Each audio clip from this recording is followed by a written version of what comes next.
তোমাদেরকে আমি একটু জিনিস দেখাবো, দেখাই জিনিস হচ্ছে মানে আমি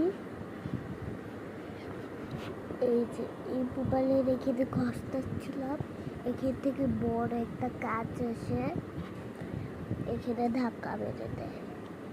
এই যে দেখুন, এখান থেকে ভালোভাবে দেখা যাচ্ছে না, দেখুন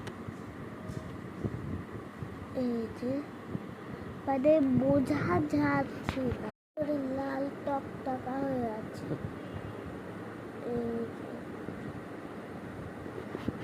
এই বাপু বললাম যে আসতেছে আমার বোন,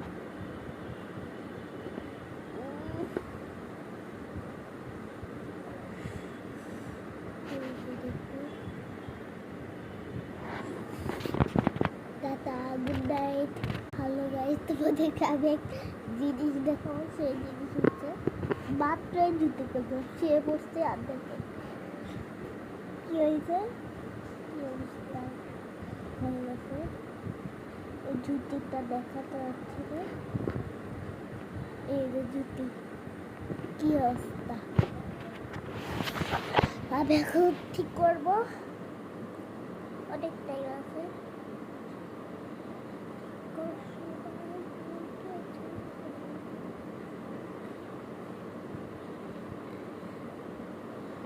করতে পারলাম না, কিন্তু হাতে অনেক তেলে ব্যথা পেয়েছি।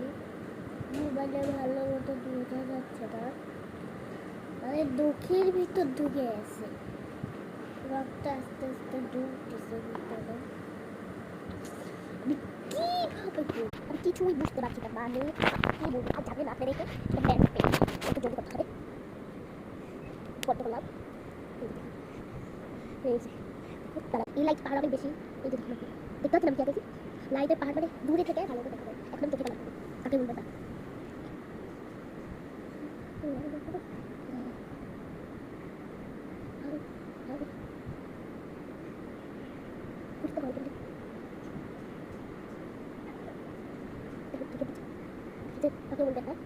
যা দেখাচ্ছি তা তো তোমরা আমাকে জিজ্ঞাসা করছো, এটা করে দিবে মার্কেটে 1 নম্বরে পেন্সিলের অনেক বইয়ের দোকান থাকে, আমাদের 9 10 মডেল অনেক স্কুলের, এই জন্য আপনাদের ওদেরকে বললেই দিবে। অনেক কালার আছে, কিন্তু আমার এই কালারটা চাই না, কারণ এই কালারটা আমার পছন্দ না। পিঙ্ক কালার আনতে বলছিলাম, আমি স্যার এই লেমন কালার, এই যে আমার মেয়ে, আমি এটা ইউজ করে নিলাম, বের কিছু না, দুইটা দেবো। আমি ফ্রেন্ডকে দেবো এটা, সবাইকে বলে রাখি গুড নাইট। এটা কোথা থেকে পেয়েছি বলে দেবেন, কারণ সেমটিং পেয়েছি। এখানে একটা রেনবো আছে, ওই যে রেনবো আলোতে দেখা যাচ্ছে না, রেনবো একটু রেনবো আছে, হ্যাঁ এখানে রেনবো দেখতে পাচ্ছেন আপনারা একটু। এই যে দেখুন, এটা আমি খুবই ভালো লাগছে, আমি তেলে তুলে আমি বলছিলাম ম্যাম এটা কলম, তো কলম আমার চাই না স্কুলে, আপনারা তো কলম ইউজ করেন, আমি কেন ইউজ করতে পারবো না। টাটা।